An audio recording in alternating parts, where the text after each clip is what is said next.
तो दोस्तों, ये है पैशन प्रो जो BS6 बाइक है पैशन प्रो। तो इसमें दिक्कत आ रही है, मैं आपको पहले चेक करके दिखाता हूँ। तो इसमें दिक्कत क्या आ रही है, तो इसमें मीटर तो इसका ख़राब है, तो इसके चलते चलते बंद भी हो जाती है और स्टार्ट भी नहीं होती। और ये सेल्फ पे तो बिल्कुल भी स्टार्ट नहीं हो रही है, क्योंकि सेल्फ ले ही नहीं रही। कभी कभी सेल्फ लेती है, कभी कभी नहीं लेती। तो इसकी समस्या क्या आ रही है, क्या दिक्कत आ रही है, तो इसे हम चेक करके दिखाएंगे। तो अगर आपके पास कोई गाड़ी आ रही है, क्योंकि मैं दिखाता हूँ करंट आ रहा है या नहीं आ रहा।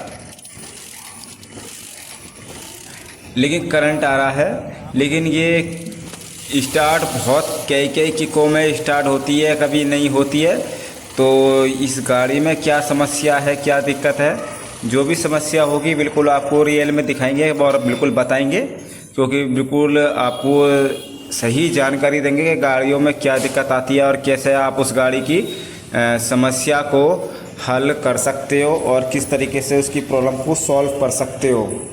तो इसके सबसे पहले, क्योंकि सेल्फ नहीं ले रही, कभी कभी दिक्कत आ रही है, तो सबसे पहले इसके जो हमें फ्यूज बॉक्स है वो चेक करना है कि फ्यूज बॉक्स में कोई डस्ट गंदगी तो नहीं है। तो इसमें हमने चेक कर रहे हैं, तो इसके में डस्ट और गंदगी इतनी है कि ऐसा लगता है कि कई महीने से ये बारिश में नहीं खड़ी रही है। और इसके अंदर कार्बन इतना है बहुत ज़्यादा। और इसके जो मैं फ्यूज भी दिखाता हूँ आपको, तो फ्यूज़ में भी बहुत कार्बन आ रहा है, गंदगी जम रही है कि सही से। एक तो ये होता है कि अगर सही से कार्बन आ रहा है इसमें और उसकी वजह से पावर आए को सही से, ये नया फ्यूज़ है और बाकी 3 पुराने हैं। तो इसमें ऐसा हो जाता है कि सही से आगे को पावर जनरेट नहीं होती, और जिस वजह से कारण आता है कि अच्छी तरीके से ना हमारी पेट्रोल मोटर काम करेगी, ना कोई हमारे सेल्फ हेल्प में कोई अच्छी तरह से पावर जाएगी, क्योंकि पावर कम जाएगी जब तक दिक्कत आएगी। तो सबसे पहले हमें अच्छी तरीके से पहले साफ़ करके धो के इसमें पहले हमें फ्यूज़ लगाएंगे, फिर इसकी सेल्फ की वायरिंग चेक करेंगे कि अगर ये फ्यूज बॉक्स सही से हो गया तो उससे ही हम चेक कर लेंगे और उससे ही दिक्कत नहीं आएगी। तो कोई दिक्कत आती है तो दिक्कत नहीं आती है तो दिखाते हैं। तो इसमें वायरिंग में दिक्कत आ जाती है, क्योंकि जो इसके फ्यूज़ बॉक्स होते हैं, तो हमने इसमें नया फ्यूज़ डाल दिए हैं साफ़ करके, तो पुराने निकाल दिए हैं। तो इसमें जो भी दिक्कत होगी बिल्कुल दिखाएंगे, जो भी दिक्कत है, प्रॉब्लम है। और इसमें जो भी समस्या आती है वो सबसे ज़्यादा वायरिंग की दिक्कत आती है। तो सेल्फ तो चालू हो चुका है, सेल्फ से स्टार्ट भी हो गई है गाड़ी। और सेल्फ से स्टार्ट भी होने के बाद इसका करंट भी चेक करते हैं कि सेल्फ मारने पर करंट आ रहा है नहीं आ रहा। तो सेल्फ मारने पे इसका करंट आ रहा है,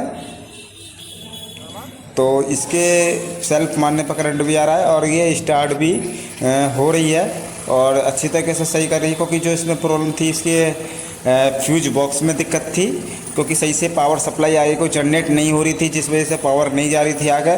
क्योंकि गाड़ी स्टार्ट है सेल्फ से, बिल्कुल तुरंत स्टार्ट हो रही है सेल्फ से, क्योंकि पहले ये सेल्फ नहीं ले रही थी, ना स्टार्ट हो रही थी, किक से भी दिक्कत कर रही थी।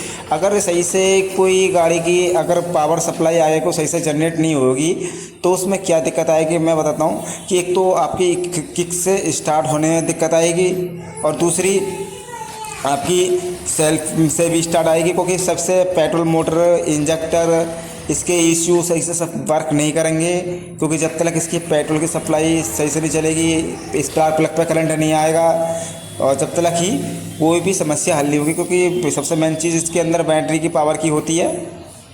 तो इससे हमने एक बार इसकी टंकी खोलकर इसका जो एक बार चेक करेंगे और क्या दिक्कत आ रही है इसके अंदर।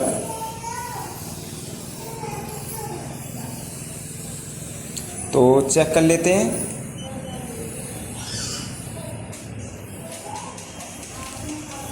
तो चेक करने के बाद इसे समस्या हल करेंगे इसकी। इंजन ऑयल टेम्परेचर सेंसर, मतलब इसका इंजन ऑयल जो टेम्परेचर सेंसर है वो इसका कोड आ रहा है इंजन ऑयल टेम्परेचर सेंसर का। तो कोई दिक्कत नहीं है, इसे हम बाद में चेंज कर देंगे। पहले गाड़ी को क्या कर देते हैं, जब इसे चेंज कर देंगे तो इसके जो सेल्फ लेने की और स्टार्टिंग की समस्या है तो वो तो हमने दूर कर दी है। तो बिल्कुल जो भी दिक्कत होगी बिल्कुल आराम से चेक करेंगे हम। तो इसका जो ये इंजन ऑयल टेम्परेचर सेंसर है, इसके सेंसर में प्रॉब्लम आ रही है, क्योंकि इसका कोड अलग ही दिखा रहा है। तो कोई दिक्कत नहीं, इसे चेंज कर देंगे बाद में।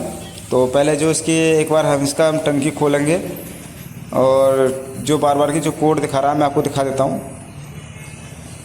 इंजन ऑयल टेम्परेचर सेंसर, क्योंकि उससे ही सब कुछ दिक्कत आ रही है और कोई कोड नहीं है। तो जो भी दिक्कत आएगी, एक इसके वायरिंग में थोड़ी सी वायरिंग चेक करेंगे, क्योंकि वायरिंग की वजह से दिक्कत आ जाती है। क्योंकि एक इंजन ऑयल टेम्परेचर सेंसर और एक इसकी वायरिंग। तो भाई ज़रूर देखेंगे कि टंकी के नीचे कोई दिक्कत तो नहीं आ रही, क्योंकि इसका जो पेट्रोल का इंजेक्टर है ये पानी में डूब गई थी गाड़ी, तो और उसके बाद से ये प्रॉब्लम कर रही है। तो कोई दिक्कत नहीं है, चेक कर लेते हैं इसे। तो रियल में आपको जो भी प्रॉब्लम होगी बिल्कुल दिखाएंगे। तो इसकी जो स्टार्टिंग की समस्या थी वो तो उसके हमने आपको बताया, इसके जो फ्यूज़ बॉक्स में दिक्कत आ रही थी वो उसी की वजह से आ रही थी, क्योंकि इतना डस्ट जम रही थी, कार बना रहा था और सही से पावर जनरेट नहीं हो रही थी, एक पावर नहीं जा रही थी, जिसकी वजह से ना सेल्फ ले रही थी और कई मारने पर स्टार्ट हो रही थी। क्योंकि मीटर इसका ख़राब है, क्योंकि पानी इसमें चले गया है, मीटर डेड हो चुका है। तो और कोई दिक्कत नहीं है, स्टार्ट हो चुकी है गाड़ी। और इसमें मैंने दिखा रहा हूँ आपको, सेल्फ स्टार्ट है और अच्छी तरीके से स्टार्ट हो रही है, क्योंकि अभी बैटरी थोड़ी लो पड़ी है। तो इसकी बैटरी को हम चार्ज करेंगे थोड़ी, और अच्छी तरह से आरपीएम भी, एक्सीलरेटर भी अच्छी तरह से पकड़ रही है, क्योंकि थोड़ा बैटरी लो होगी, थोड़ा सा लंबा सेल्फ लेके लेती है। और बैटरी जब एक्चुअली ये दिक्कत जो आती है ना, जब गाड़ी कहीं पानी में डूब जाती है या प्रॉब्लम आ जाती है तो बहुत बड़ी समस्या हो जाती है गाड़ी की उसमें। और जो भी दिक्कत होगी, जो भी प्रॉब्लम होगी और जो भी समस्या होगी बिल्कुल रियल में दिखाएंगे, क्योंकि जो भी दिक्कत हो हमारा काम है आपको सच्चाई दिखाना और अच्छी तरीके से आपको वायरिंग की प्रॉब्लम सॉल्व करना। तो इसका जो टंकी है, इसकी टंकी खोल के एक बार इसका पेट्रोल इंजेक्टर हम साफ़ करेंगे। तो इसे हम चेक कर रहे हैं कहीं तार बार में और कोई दिक्कत तो नहीं है, क्योंकि एक वायरिंग का कोड आ रहा है और एक इंजन ऑयल टेम्परेचर सेंसर उसका कोड आ रहा है। तो वायरिंग में क्या दिक्कत आ रही है, वायरिंग को चेक करेंगे, कहीं से कोई तार वार लूज़ तो नहीं है, कोई प्रॉब्लम तो नहीं है।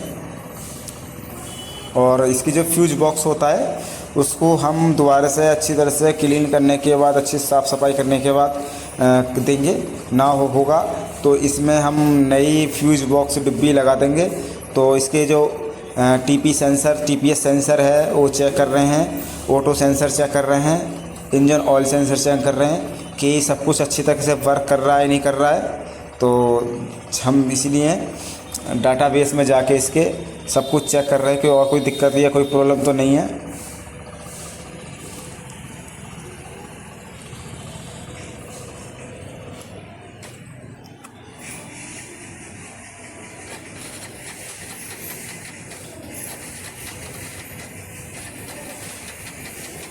तो गाड़ी स्टार्ट हो चुकी, को थोड़ा लंबा सेल्फ ले रही है। तो इसका जो पेट्रोल मोटर है उसे भी हम एक बार देखेंगे, इसका प्रेशर कम तो नहीं है पेट्रोल मोटर का।